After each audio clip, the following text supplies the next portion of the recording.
yee salaam jàmmakum double moteur sans radiateur waaw wax nga dëgg tey illégal la. Negro pare na bu yàgg.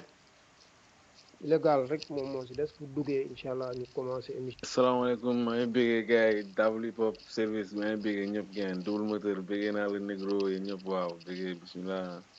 salaamaaleykum illégal waaw ñu ngi lay bëggee lu bëree bëri ba pare di jégalu aussi parce que émission bi programmé nañ ko lu bëree bëri mais yàlla def antuwul mais tey moom vraiment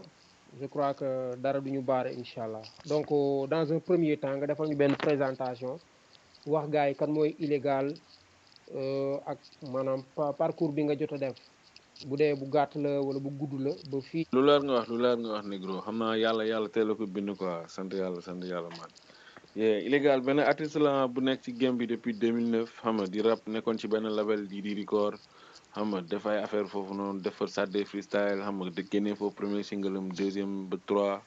après tey jii instant yi mu nekk rappeur indépendant xam nga génnee premier projet officiel benn EP 5 titres yàggul nii quoi.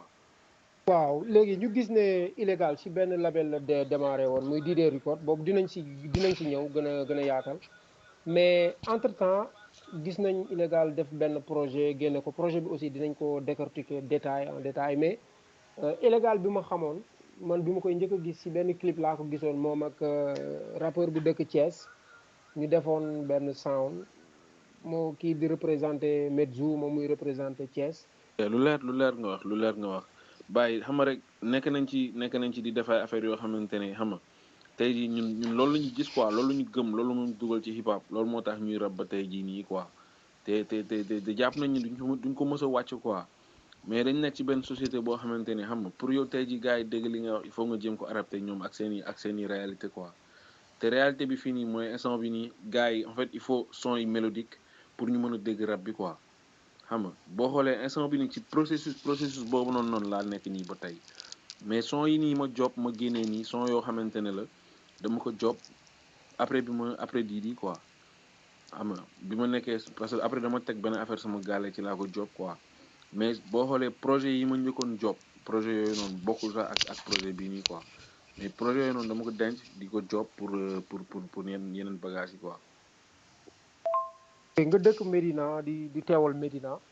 bëri na tamit ay gars yoo xamante ni ñi ngi foofu à Médina ñu si mel ne El Jazz mu ngi bay waaram te gars yi xam nañ ko bu baax a baax exact la mi ngi fa woon mi ngi fa ba léegi sax laay wax mu nga fa di ko teewal moom aussi si wàllam yow aussi yaa ngi teewal ak ñeneen mais tey jii bu ñu jëlee Médina di ko comparer ak Grand Yoff wala ñu koy comparer ak Guédiawaye di ko comparer ak Pikine dafa mel ne foofu am na ay géants yoo xam ne sampu nañ ba pare réclamer ko ba ñoom seeni compte dafa mel ne ñoom dañoo bëgg a monopoliser rab bi quoi ak Médina. li nga wax dëgg la Medina xam nga rek rap bi dafa nekk en reconstruction quoi parce que boo xoolee am na nu mu fi demee woon tey jii Medina fu ne nga ko doon dégg hip hop rap Medina ba tey mais tey jii amul benn structure bu nga xamante ne mën na ko may muy continuer di xam di nekk au top ba tey jii nii quoi parce que loolu préparé wuñu ko woon quoi mais instant bi nii gars yi ngay wax ni yëpp gars yi boo xoolee ñi ngi ci pour jéem a fight pour def lépp pour affaire yi nekk quoi xam nga.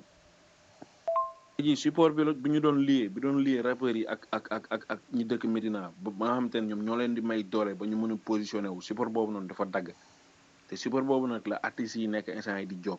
moo tax ma leen dafa nekk en reconstruction quoi instant yi gars yi ci loolu lañ gën a focus quoi. waaw yow illégal nga nekkoon ci benn structure maanaam benn label sax laa koy wax wala benn studio muy DD Record doon joob ak ñoom ay at gars yi xamee woon la foofu yow ak ay gars yu bëree bëri ngeen nekkoon fa ñoom King Crew foofu lañ nekk et cetera le rappeur de Thiès dama ko fàtte te mu génnee Alaaji Ndaanaan dama ko fàtte mais nga nekkoon foofu di job léegi dama bëggoon a xam yow lan moo la lié woon ak ñoom quoi lan moo la womatoon ba dugal la DD Record. Didi Record li ma fa dugal mooy dama nekkoon maa ngi wax dama nekkoon benn groupe bu nekk si bu tudd secteur 13 Médina la nekk xam nga bëri woon ay rappeurs yu Médina yi fi nekk xam nga ay underground yu ñëpp nekk fi di job nekk si saafe yi nekk ci bagage yi dama benn instant ku nekk waroon dugal sound quoi ñu def benn sound ma def benn sound boo xamante ne man ñaari sound laa defoon yu ma waroon dugal ma dem pour dugal ko Didi Record ma nekkoon studio bi ma gënoon jege quoi bi ma demee mooy job premier son bi ba dina ma bàyyi affaire yi da ko neex xam nga pour ñu job quoi proposé ma ñu job ma ne ko ok ñu job mais bi ñuy job li ma fa génnee jàmm ak salaam la quoi te lépp hip hop la man du ma leen nëbb te nëbbu ma ko kenn wax naa ko ci sama son Agari te bii bët partagé na ko te xam na li ma koy wax te man nëbbu ma ko quoi man moom xam na ni man dama ko wax dama ko clash carrément te moom xam na loolu te dañ ciy waxtaan nii di reetaan li ma fa génnee mooy tey jii li ma fa bi ma fay li ma fa génnee du lenn mooy xam nga rek sama projet lu mu génnul parce que man tey jii sama projet moom moo taxoon parce que booy képp kuy job da ngay bëgg a génnee benn affaire man dama doon job son yi di teg son yi di teg xam nga te chaque fois day am affaire yoo xam ne dañ ko doon xam nga rek mooy loolu quoi projet bi mujjul génn après ma ne man garaawul bàyyi ma bàyyi après ma jéem a xool nu may def pour mën a génnee sama projet quoi. mu mel ni 2009 ba léegi xam nga man bi ma la njëkkee seetaan sa clip après dama ci benn clip boo defoon ak sa copain bi tur bi moo ñëwagul ba léegi si suma mind après dama ne ba kii dafa am talent quoi nga gis leen ci vélo yi ak yooyu clip bi nice en plus flow yi dikk quoi dama ne kii c'est un rappeur accompli mais entre temps dama gis nga réer ci tunnel yu bëree bëri ñu mel ne kenn gisatul la si surface hip hop bi est-ce que yow accusé woo benn retard par rapport ak génération bi nga waroon a jonganteeli quoi parce que instant bii nii ñoom Dip la ñuy wax ñoom ñeneen te jàpp naa ne ñooñu noonu yéen a démarré ndoo est-ce que accusé woo benn retard boo xam ne yow sax xam nga ne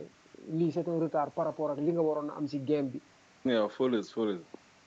lu leer lu ñu bëri en fait ñu bëri loolu lañ may wax quoi mais du retard man jàppee moo ko retard parce que boo xoolee dama toog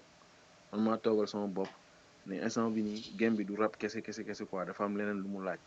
mooy maanaam tey jii parce que bi ma génnee ci kii bi ci label bi ma nekkoon dama si am ay jàngat yu bëri dama jël benn recul jëluma recul ci sound yi mais dama jël recul par rapport ak man nan laa war a defaatee hip hop quoi est-ce que yaa ngi comprendre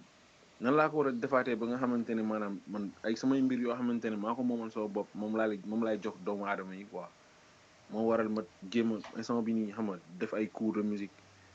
voilà ñu déglu sa projet yàgg la suivre tamit nga nekk man bon personnellement parmi mes rappeurs mais dama gis illégal yàlla da ko may mu am benn voix boo xam ne daf siy chantonné te ay chant yu nice lay def mu bëggoon a xam ba xam dafa dem jàngi way wala ni ngay defee sound di rap en même temps di way di toste waale c'est un don qui vient naturellement ci illégal mu di ko def. lu leer nga wax bro lu leer nga wax mais instant yi boo xoolee peut-être xam naa li may déglu la quoi parce que man jéewuma teg barrière jéewuma tënk sama bopp ci dara quoi man lépp laay déglu te xam nga lépp loo xamante ne su ma ko dégloo wala su ma si nekkee dina yokk man dina ma mën a inspiré wala mu yokk ma rek dama ci nekk quoi peut-être xam naa loolu moo tax loolu mooy indi xam nga variété moom mooy indi variété bi quoi. effectivement maintenant bu ñu xoolee génne nga benn projet bi génn na 2020 mu nekk Untitled nekk projet bu nice 6 titres maintenant d'après ci li nga ñu expliqué 2009 ba léegi illégal nekk ci game bi bind ay track def ay morceaux participer ci ay bagages yu bëree bëri mais bu nga demee bay génne projet subitement nga génneel ñu benn 6 titres lan moo tax 6 titres yi illégal dafa manqué inspiration wala dafa amul lu mu génnee wala dañ na ko génneel 6 wala yow sa choix la nga. en fait bi ñu génnee Didi bi ñu fay nekk dañ jooboon foofu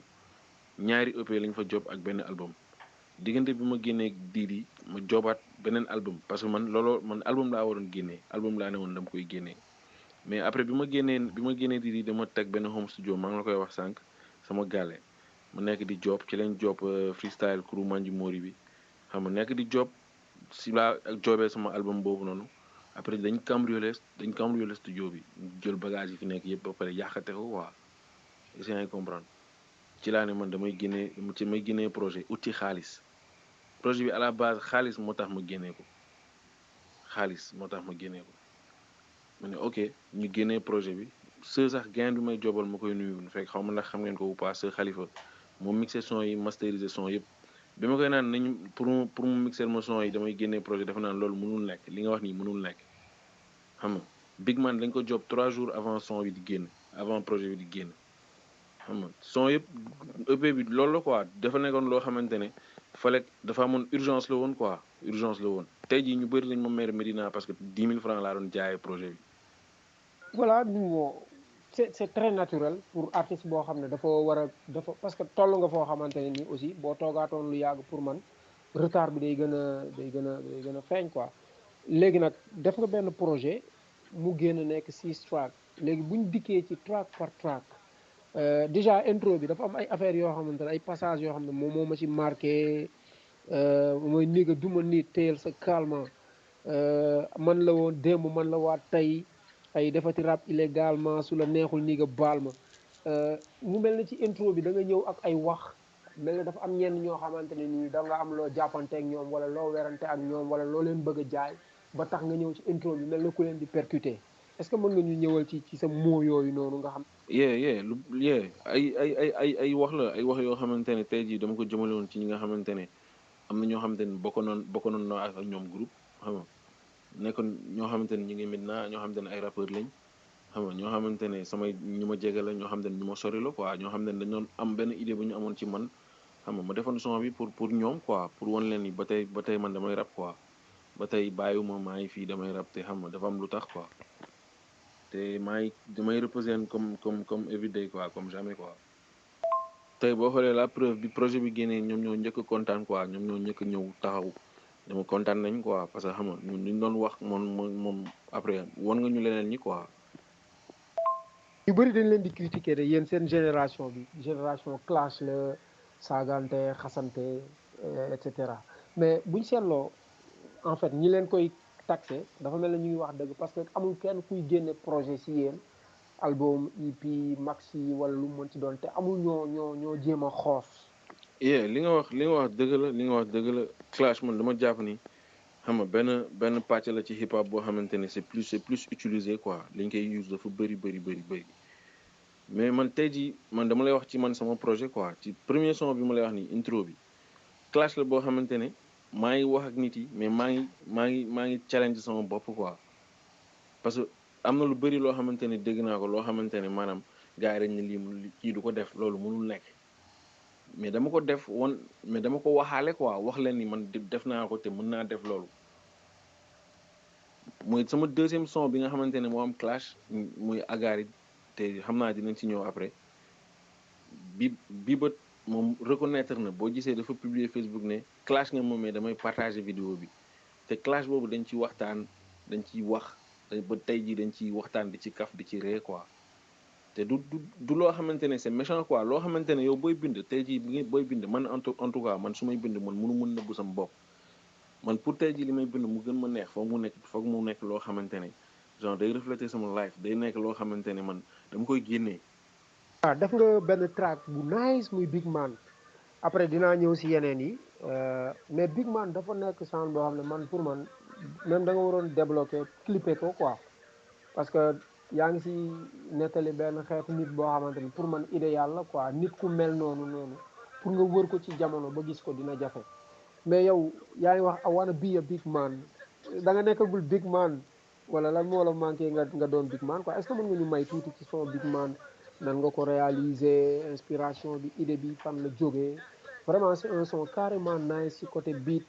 écriture ak ci côté rap bi flow bi ak yépp vraiment sound bu nice la quoi est-ce que. Big Man nii rek toog xam nga ay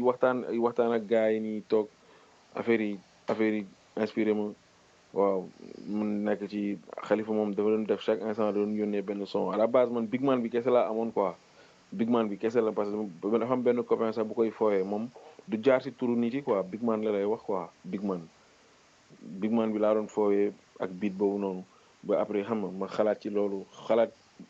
idéologie Big Man ne pourquoi pas man xam nga ma jéem a expliquer gain comme li nga wax la personne idéale quoi l'homme idéal quoi parce que instant bi nii surtout boo xoolee suñu ni ñuy demee ak suñu société nii tey jii xam nga dafa nekk di dem quoi dafa nekk di disparaître quoi loolu noonu qualité yooyu noonu quoi te góor dëgg man dama jàpp ni noonu la war a mel quoi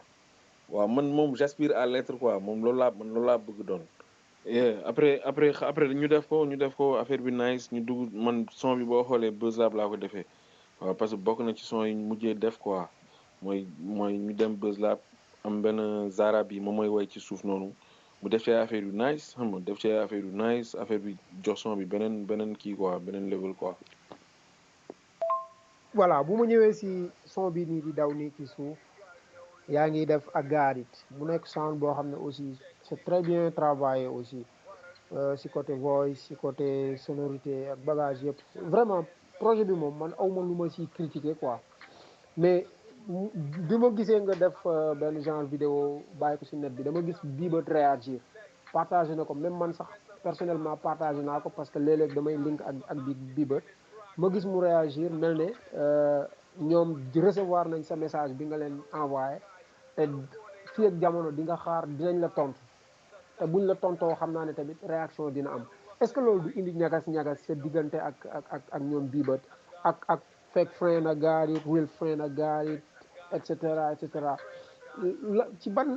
esprit ak ban atmosphère lañ la moo la xëcc ba nga def ak got it. non man en fait tey jii Didi Record Bieber benn affaire boobu noonu rek moom laa amoon loolu moom laa waroon génnee te génnee naa ko quoi te man dama jàpp ni même nii nekkatuma Didi mais man c'est une famille c'est toujours une famille quoi dañuy déggante chaque jour loolu du am abadan daay man quoi loolu moom du mës a am waaw te xam na ñoom duñ mës a tontu te même buñ tontu woon man du mu leen tontuwaat parce que man ñoom ñooy nekk xam nga ñooy nekk quoi te loolu noonu yëpp xaju si quoi te man moom comprendre na parce que moom hip hop moom dafa hip hop xam nga moom comprendre na te man comprendre na quoi. non Agari dafay ñëwaat di résumé waat sama life quoi parce que mooy yu bëri ay affaires yu bëri yi nga xam ne jot naa ko dund ay xarit yu ma foogoon ni jege nañ ma te xam nga bi mu méttee xam nga demeewul ni ma ko foogee woon ñooñ moo tax may wax fake friend real friend Agari mais du pas par rapport ak fële du pas par rapport ak Didi Record maa ngi koy wax si biir couple yi quoi li nga xamante ne moom moo metti woon te si biir couple yi laa ko wax après mu jeex quoi. mais kii illégal man dama sentir parfois si say wax ak si say sound ni may dégg mu mel ne yow bi nga fay nekk sa talent gars dafa mel ne bëgguñu woon mu feeñ quoi su fekkee ne dama juum tamit mun nañ jàpp ne dama juum mais si ni may déggee ak moo yi may ramasser et cetera ak gars yi dafa mel ne dañ doon dañ doon teg au dernier plan wala au second plan di favoriser ñeen ñi quoi parce que son bi dafa mel ne dama si xel ma sax ngay wax ay may ñu king jox ñu crew mel ne maa ngi ciy dégg ngay def ay name dropping bay tuddaale ay king crew et cetera. aussi ñoom bëggoon nañ mu feeñ quoi bëggoon nañ mu feeñ parce que xam nga am na ay Saturday freestyle yoo xamante ne Saturday freestyle sama affaire la woon quoi presque boo xoolee man maa ëpp li ma nekk ci Saturday freestyle xam nga loolu koo xam ne bëggul mu feeñ doo def loolu quoi mais doo après man par rapport ak sama projet moo nekkoon problème bi quoi mais man gisuma ni genre bëgguñu woon ma feeñ quoi parce que tey jii show yu ma def concert yu ma def yu ëpp ñoo ma fa yóbbu quoi ñoom ñoo tax ma def ko quoi. mais si son bi damay naan laajal ma King Mañu Crew bu son yi génne nga xam ne ni que doo leen ci level bi ngeen yàgg dëggati laay jëlee ci suuf genre damay expliquer comme par exemple tey jii ñun ñi ngi déglu rap ñi ngi gis rap ñun yàgg nañ nekk fii di def hip hop quoi mais li ñuy gis nii quoi par rapport ak niveau bi nga xamante ne fa la hip hop bi waroon toll instant bi nii toll fa quoi mooy li ñuy wax rek chaque jour que ñi nga xamante ne ñoom la ñu war a promouvoir ñu leen quoi. son yi bi ma koy job King Mañu Crew dafa nekkoon ci studio bi quoi moo tax ma jël ko moom témoin quoi. ah donc après dégg naa la nga ne projet bi bu mu génnee jaayee nga ko 10 000 francs mais si contexte biñ toll xam nga producteur amatul melomaan yi wala gars yi nga xam ne bëgg nañu rap dëggantaan ñu ci bëree bëri ay gars lañ yoo xamante ne nii moyens yi demeewu ko noonu ngeen génne benn projet jaayee ko 10 000 francs est-ce que génn nga ci quoi est-ce que gars yi biñ ko indee accueillir nañ ko génne seen xaalis def ci li nga ci doon xaar dëggantaan est-ce que am nga ko ci. yee alhamdulilah xoolal li ñu ci séntu woon ma xool yàlla def na ñun jot nañ ko ci parce que boo xoolee tirage yi ñu defoon dañ njëkk def tirage bi yëpp affaire yi dafa jeex ñu defaat beneen tirage jour bi mu ñëwee dañu jaay 10 fekk dañu amoon précommande 10 mooy deuxième tirage bi 10 yi dañ ko jaay ñu am benn waay boo xam ne si koñ bi la dëkk benn waaju baax moo dëkk mën naa la dëgg moom moo jënd projet bi lis des moom moo ne ma lis des moom moo koy jënd moo ko jënd après jox ko gars yi instant bi nii dañu waroon def beneen tirage pour maye ko mu defaale tournée bi biir maintenant quoi mais feebar bi moo taxoon mais après feebar bi incha allah dañuy def tirage xam nga après jox ko gars yi quoi parce nga def benn sound bu ñuy wax caabi bi mu nekk sound boo xam ne chef d'œuvre la parce que maa ngi sentir ay instrument lu mel ne ay guitare ak yeneen vibe si suuf mu mel ne boobu job à part la bu jotewul dara ak jobu hip hop quoi parce que beat instrumental wala bon tëgg beat gars yi xam nañ mais bii dafa c'est trop musical mu mel ne am na benn liggéey bu am solo boo xam ne def nga ko ci ginnaaw en plus texte bi aussi c'est un texte très bien travaillé avec un bon message boo xamante ne nii bon yaa ngi koy jàllale est-ce que que mooy processus bi ma la doon wax sànq ci njëlbeen bi quoi maa lay tegal ma ne la instant ji ci affaire boobu lañ nekk nii quoi tey jii lii nii sax benn phase test la boo xamante ne peut-être ñu mel ni yéen dinañ ñu expliquer nañu waaw tey jii nii la nii lii baaxul wala nii la fa war a demee mais ñun suñu mbëbët quoi mooy def hip hop parce que tey jii nii gis nañ ni public bi dañ leen orienté seen nopp dañ ko orienté feneen maanaam tey jii li gars yi bëgg ñoom ñu dégg rek lañ leen di wan maintenant ñun ñi duñu bëgg hip hop la ñu bëgg def te moom la ñuy def te en fait dañuy jéem a xool nu ñuy organiser woo ba nga xamante ne dañuy def hip hop bi jox ko li nga xamante ne moom la moom mu ànd ak jamono quoi. et effectivement li nga wax am na quoi parce que boo xoolee son bi ki ma ko jox guitariste la pianiste la xam nga moom moo defar affaire bi te xam nga son bi jox ñu leneen quoi ñu ne lii peut-être waaw bu ñu ko defee mën nañu am dara quoi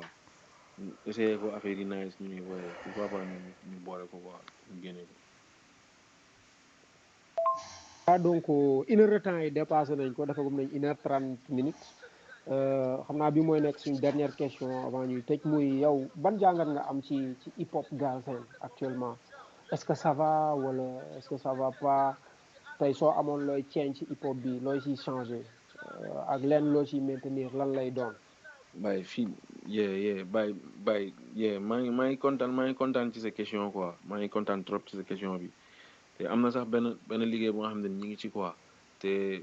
bu sottee incha allah dinañ ci jéem a liggéey ak yéen waxtaan ci ak yéen lépp pour jëmale hip hop kanam quoi man tey jii li ma metti ci hip hop Galsen média yi kese la te média yi du hip hopeurs yi quoi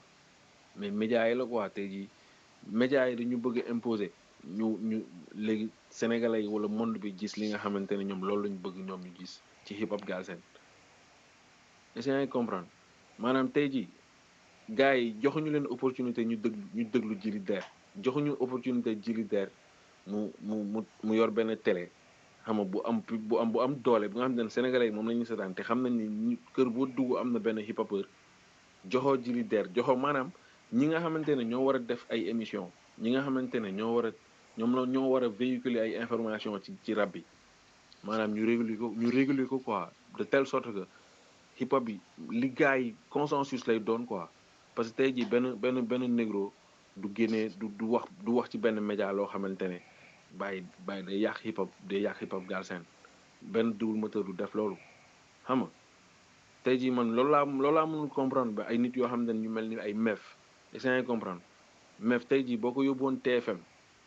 jox ko benn 2 heures de temps par semaine wala 3 heures 4 heures de temps par semaine hip hop léegi day changé perception bi gars yi am ci hip hop day changé médias yi kese ñoo nar a yàq hip hop bi waaw te il faut loolu noonu ñu jug ci quoi maa ngi bëggee ñëpp nag di bëggee gars yi quoi. donc dama lay jaajëfal illégal dama lay jox cër bu mag parce que projet bi bokk na ci projet bi nga xamante ni depuis ma jot ko yàlla moo ma tiim tam ak koor gii nii ak ndogu bi ma ndogu bokk na ci projet yi nga xamante ni mënu ma toog 2 jours dégluwuma ko quoi tellement nekkul ay son yu bëri yoo xam ne dalay brouiller en plus la musique est très agréable à écouter Djily Der mu ngi koy wax te vraiment dama lay encourager parce que yàgg naa la suivre te xam naa ne li nekk ci yow sax xaajaat bi sax génnagul quoi donc fii ak ay jamono mën nañu xaar leneen lu gën a kawe lii waaw te ñu lay ñaanal aussi di la encourager di la wax ne la yàlla na yàlla mottali li ci des. léegi double moteur sax dina ko dugalaat quoi parce que keroog dugaloon na ko xaaral léegi dina leen ko dugal.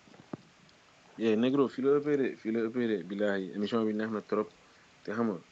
waaw hip hop moom fu ñu koy waxee rek moom mooy loolu quoi man bu ma sañoon sax xam nga du jeex quoi mais di jaajëfal ñëpp quoi di bëggee gars yi nekkoon ci line bi yëpp